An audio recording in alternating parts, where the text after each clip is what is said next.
numero 1 pagbabalita sa radyo na araw-araw pinakikinggan sa Luzon, Visayas at Mindanao, sa buong bansa at sa buong mundo. KBP Golden Dove Best News Program mula sa Head News Center ng pinakamaraming himpilan at number 1 na radio network ng bayan. Ito ang numero 1 RMN News Nationwide. Kasama ang two-time KBP Golden Dove Best Public Service Awardee Rod Marcelino at ang maaasahang broadcaster Buddy Oberas. RMN News Nationwide.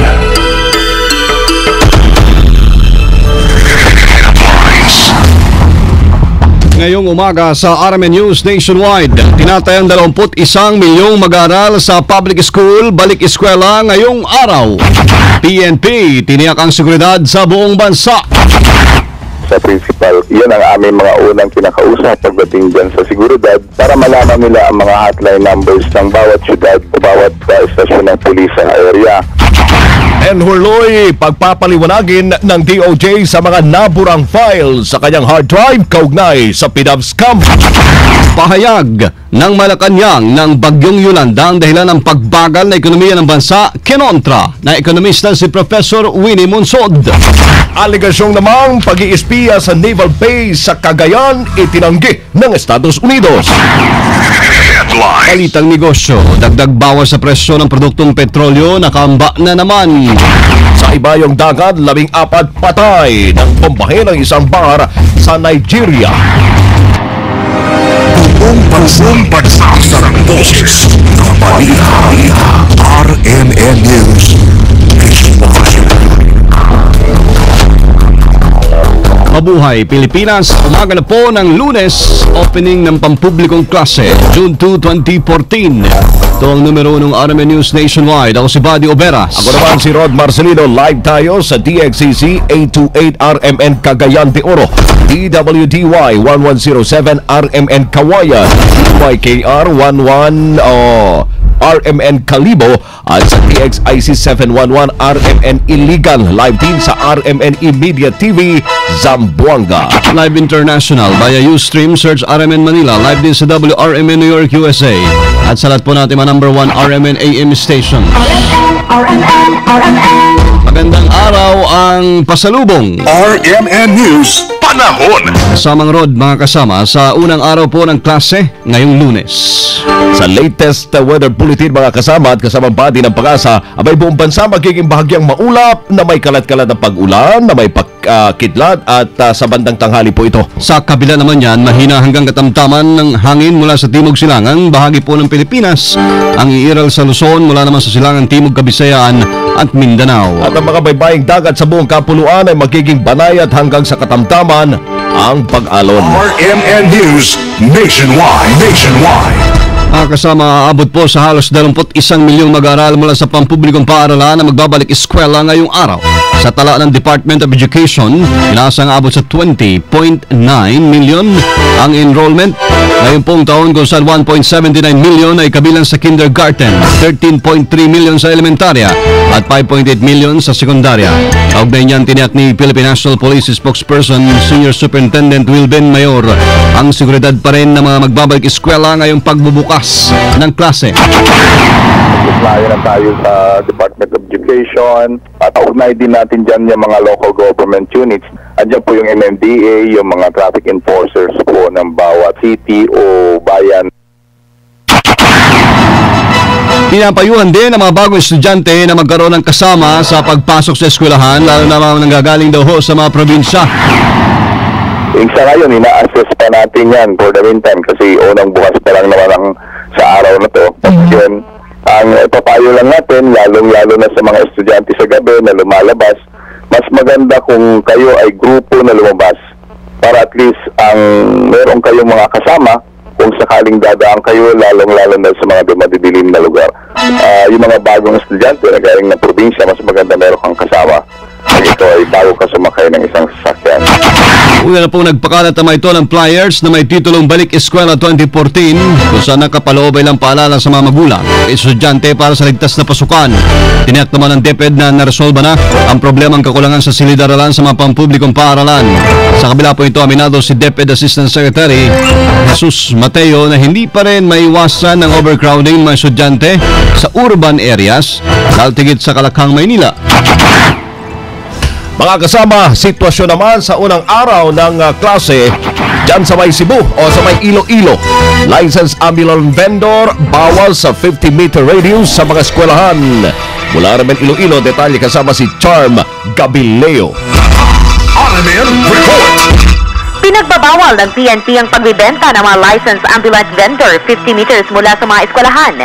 Ayon kay Police Superintendent Gilbert Guerrero ng Iloilo City Police Office, na ito ay upang maiwasan ang pagtitipon-tipon ng mga tao na target ng mga magnanakaw at mapamatili ang peace and order ngayong unang araw ng balik eskwela. Dagdag pa ni Guerrero na magpapatupad din sila ng anti-smoking sa lahat at ang mga pulis ay may dalang citation tickets para sa lalabag sa anti-smoking ordinance ng lungsod ng Iloilo. Dagdag pa rito na mismong si City Police Director Roberto Floro ang tumigil sa pagsisagarilyo upang ipakita na seryoso sila sa pagsusuporta sa kampanya ng lungsod ng Iloilo laban sa paninigarilyo. Kasama mo sa DYRI RMN Iloilo, John Gabileo, Tatak, RMN. RMN Nationwide Report. Samantala, sa Cebu, 1.6 milyong mag-aaral, balik eskwela rin sa Region 7. Sama natin sa ulita si Ken Galinea ng RMN Cebu. RMN Report. Aabot sa 1.6 milyon na mga kabataang bumalik na sa kanilang paaralan ngayong umaga sa buong Central Visayas Region. Ayon kay Department of Education 7 Regional Director Dr. Carmelita Dulangon, tumaas ng 2% ang bilang ng mga mag-aaral sa kindergarten, elementary at high school ngayong taon. Maliban sa mga bagong enrollees, sinabi ni Dulangon na maraming mga out-of-school youths ang bumalik sa pag-aaral ngayong taon, nag-avail ng Alternative Learning System o ALS at may mga transferees mula sa Leyte matapos mawala ng kanilang mga tirahan dahil sa bagyong Yolanda. Sa Northern Cebu na sinalantari ng bagyong Yolanda, sinabi ng DepEd na may mga mag-aaral pa rin na magsasagawa ng kanilang klase sa mga temporary learning center matapos masira ang kanilang mga classrooms dahil sa bagyo. Samantala, maaga ring nag-deploy ang Philippine National Police ng kanilang mga personnel sa palibot ng mga paaralan para maiwasan ang anumang krimen kaugnay ng unang araw ng pagsisimula ng klase ngayong araw. Kasama mo sa RMN Cebu, Ken Galinea, Tatak RMN. Radyo mo Nationwide. Sa Cotabato City naman, mga kasama, all set din sa school opening. Mula RMN Cotabato, ang kasama mo sa balita, Daisy Mangot. RMN Report. Magsisimula na kaagad ang regular na klase sa mga pampublikong eskwelahan sa elementarya at sekundarya dito sa Cotabato City. Sa panayam ng RMN Cotabato, sinabi ni Cotabato City Schools Division Superintendent Concepcion Balawag na ituturo na kaagad ng mga guro ang unang leksyon sa araw na ito. Iikot din siya sa mga paaralan kasama ang division at regional monitors upang tingnan ang pagsisimula ng pasukan. Ang dalawang public secondary school na may double single session ay nagsimula ang klase kaninang alas 6 ng umaga ayon pa kay Balawag. Sinabi pa ni Balawag na inaasahang aabot sa 57,000 ang mga mag-aaral sa elementarya at sekundarya ngayong school year dahil may mga humahabol pa rin na magpatala. Tiniyak naman ng opisyal na sapat ang bilang ng mga guro sa lungsod. Sa katunayan, anya ay mayroon pang excess na 65. Sapat din ang mga eskwelahan para sa mag-aaral. May mga school building na rin na malapit nang matapos para makamit ang kanilang target na 1:45. Dagdag pa ni Balawag. Sapat din ang mga upuan para sa mga mag-aaral dahil noong masopan ng paghandaan ito. 1:1 na rin ang mga libro. Hindi tulad ng mga nakaraang school opening na maraming reklamong natatanggap ang kanyang tanggapan. Sinabi ni Balawag na ngayon ay maituturing na smooth sailing ang pagbubukas ng klase dahil na rin sa Oplan Balik Eskwela Scheme. Kasama mo sa RMN Cotabato, Daisy Mangon, Tatak, RMN.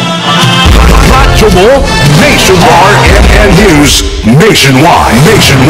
Pinagpapaliwanag po ni Justice Secretary Laila de Lima si Ben Hurluy Pauna yung whistleblower sa pork barrel scam hinggang sa na-delete na files nito sa kanyang hard drive may kinalaman sa hawak niyang records. Ayon kay De Lima, wala namang kinalaman sa pagpapaliwanag ang National Bureau of Investigation sa nangyaring file deletion. Anya, mas dapat na sina Louie at abogado nito ang magpaliwanag kung paano nabura ang mahalaga nilang files. Naniniwala rin si De Lima na hindi raw may paliliwanag ng husto ng NBI sa publiko kung paanong nabura ang mga importanteng dokumento ni Louie. Una nang nadiskubre ng NBI ang mga naburang file sa hard drive ni Louie bago pa ito maisumite sa Senate Blue Ribbon Committee. Kabilang po sa mga binurang files sa mga code names gaya ng Tanda, Pogi, Sexy, Bongit, Dahon, Big Boy, Bonjing, Rad Secretary at Commission on Appointments.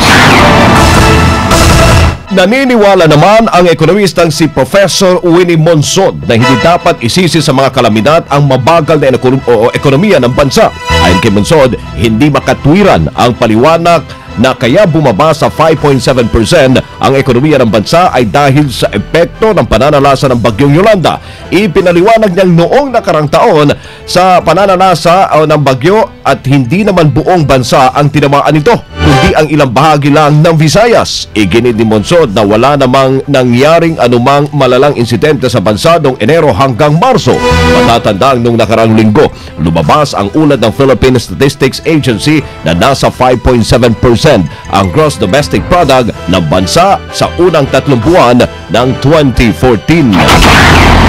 Kasama dumepensa naman ang gobyerno ng US, Estados Unidos sa issue na may plano sila magtayo ng naval bases sa Cagayan. Ayon kay US Embassy Press Attaché Kurt Heyer, hindi raw po totoong nagpadala na sila ng mga tauhan sa may Camilo Osayas Naval Base sa Barangay San Vicente, Cagayan para palakasin ang puwersa ng mga sundalong Amerikano sa lugar. Niliwanag niyang bumisita ilang member ng US military para madalaw ang mga residente sa lugar at nilinaw niyang wala itong kinalaman sa Enhanced Defense Cooperation Agreement o EDCA. Sa ngayon ay pinag-uusapan pa rin ng Pilipinas at Amerika ang planong pagsasayos ng mga kampo sa Subic Bay, kalurang bahagi ng Palawan at Port Magsaysay sa Nueva Ecija. Biyaheng patungong Australia naman, balik normal na matapos ang ash fall. Ang kasama mo sa balita, Joyce Adra. RMN Report. Sa normal ang biyahe ng mga eroplano patungong Australia. Noong Sabado, kinanselan ng Philippine Airlines ang flight nito patungong Darwin, Australia matapos ang volcanic ashfall sa kalapit na bansang Indonesia. Partikular na nanggaling ang abo sa nag-aalborotong bulkan sa Sangiang Island ng Indonesia. Bukod sa international flights, kinansela rin noong Sabado ang domestic flight sa Darwin, Australia. Kasama mo sa NAIA, DCXL 558. Colyantes Adra, Tatak RMN. Radyo mo nationwide. RMN Nationwide Report. May 300,000 estudyante balik eskwela naman sa Negros Occidental. Sama natin sa balita si Agnes Apostol ng RMN Bacolod. RMN Report. Aabot sa mahigit 300,000 mga bata ang inaasahang balik eskwela ngayong araw dito sa lalawigan ng Negros Occidental. Ayon sa ulat ng Provincial Department of Education Office, umabot sa 31,000 ang mga bata sa kindergarten ang papasok ngayong araw, habang 231,000 mga estudyante naman ang papasok mula grade 1 hanggang grade 6 sa mga public elementary schools. Samantala, 91,000 naman na mga estudyante ang back to school mula grade 7 hanggang grade 12 sa iba't ibang bahagi ng Negros Occidental. Kaugnay nito, pinaigting na ng Bacolod City Police Office ang police visibility sa unang araw ng balik eskwela, lalo na sa mga major public high school sa Bacolod. Nagdagdag na rin ang mga traffic enforcers sa major streets ng lungsod upang maging maluwag ang daan sa inaasahang pagdami ng mga sasakyan na maghatid sundo sa mga estudyante. Kasama mo sa DYHB Bacolod, Agnes Apostol, Tatak RMN. Radyo mo nationwide. Isang senador handang tumakbo sa mas mataas na posisyon sa 2016. Ang kasama mo sa balita, Grace Mariano. RMN Report. Inamin na nga ni Senator Antonio Sani Trillanes III na handa siyang sumabak sa mas mataas na posisyon sa 2016 2016 presidential elections. Pero kung ito ang magiging kagustuhan ng kanyang partido na Nationalista Party, paliwanag ni Trillanes bilang isang lingkod bayan o public servant, katungkulan niyang pagsilbihan ng bayan sa lahat ng pagkakataon o sa anumang paraan at inihahanda na niyang sarili kung dumating ang panahon na kailangan niyang paglingkuran ng bayan sa mas mataas na katungkulan. Narito ang pahayag ni Senator Trillanes. No, papadiskusin na naman tayo dyan. Bakit napakaaga, no? Ang sinasabi natin, yung filing po, election ko kasi 2016, di ba? Pero ang filing is 2015. Alam nyo kasi ito ang posisyon ng pagiging presidente o vice president. Yan ay very, very sensitive position na ito hindi yan pinagdidesisyonan lang na one day before the filing, dahil siguro gusto ko mag-presidente. Kailangan paghandaan yan. Ito, kailangan alamin mo yung mga problema ng ating bansa para kung anong mga solusyon. Si Trillanes ay nakilala sa kanyang pag-aaklas kasama ng grupong Magdano laban sa Administrasyong Arroyo bunsod ng umunoy korupsyong nagaganap noon. Mula dito sa Senado, para sa DSXL 558, Grace Mariano, Tatak, RMN. Radyo mo nationwide. Hindi natapos na proyekto naman ng mga mambabatas, pinaiimbentaryo. Sama natin sa Balita Live, Conde Bata. RMN Report. Pinaiimbentaryo ni Speaker Sonny Belmonte Jr. ang mga priority projects ng lahat ng mga kongresista, lalo na yung mga hindi natapos. Paliwanag ng Speaker, kailangan malaman ng House leadership ang mga hindi natapos sa proyekto para mapaglaanan ng supplemental budget ang pambayad sa mga kontratista. Sa ganitong paraan, yung mga kaiwas sa mga kongresista o ang gobyerno sa asunto o kaso. Paglilinaw naman ni Belmonte na ito hindi para tustusan ng pork barrel dahil nilusaw na ang PDAP sa ilalim ng pambansang pondo. Nang ideklaraan niya ng Korte Suprema na unconstitutional ang PDAP ay maraming proyekto ang nabitin, kasama nito ang mga obligasyon sa implementasyon ng mga ito. Kasama mo mula sa Kamara, Conde Bata, Tatak, RMN. Radyo mo nationwide. Nakamba na naman, dagdag bawas sa presyo naman ng produktong petrolyo na ilang kumpanya ng langis ngayong linggo. Abot daw sa 30 sentimos hanggang 50 sentimos ang idadagdag muna sa presyo ng kada litro ng gasolina. Nasa 5 sentimo hanggang 20 sentimo o 25 sentimos ang maging rollback sa litro ng diesel. Samantala 30 sentimos hanggang 50 centavos ang inaasang pong mababawas sa kada litro ng gasolina. RMN News Abroad. Patay ang tinatayang 14 katao matapos bombahin ang isang bar sa bayan ng Mubi sa northeastern Nigeria. Ayon sa mga ulat, nanonood lang ng isang televised football match ang mga biktima ng biglang sumabog ang bar. Nahihirapan rin ang mga otoridad na maghanap ng eyewitness para i-report ang insidente dahil sa curfew na ipinatupad sa nasabing bayan. Hinihinala naman ng konektado sa Islam group na Boko Haram ang nasabing pag-atake dahil sa sunod-sunod na pambobomba nito sa iba't ibang lugar sa Nigeria. Live na live, what's RMN News Center, Makati City, Philippines. Inyo pong narinig. Numero 1 RMN News Nationwide, Lunes na umaga, June 2, opening po ng klase 2014. Sa mga taga Davao, susunod na dyan sina kasabang Bernard Pantaleon sa Derecho Balitang Metrong Davao sa DXDC 621. Pwede niyo pong mapanood na ang ating naging pagbabalita alas 7 na umaga. Sa YouTube, itype lamang mga kasama ang RMN News Nationwide. Sama niyo po sa serbisyo publiko, ako si Buddy Oberas. Rod Marcelino. Dito pa rin sa tahanan na may pinakamaraming number 1, pinakamaraming himpilan, RMN Radyo mo Nationwide.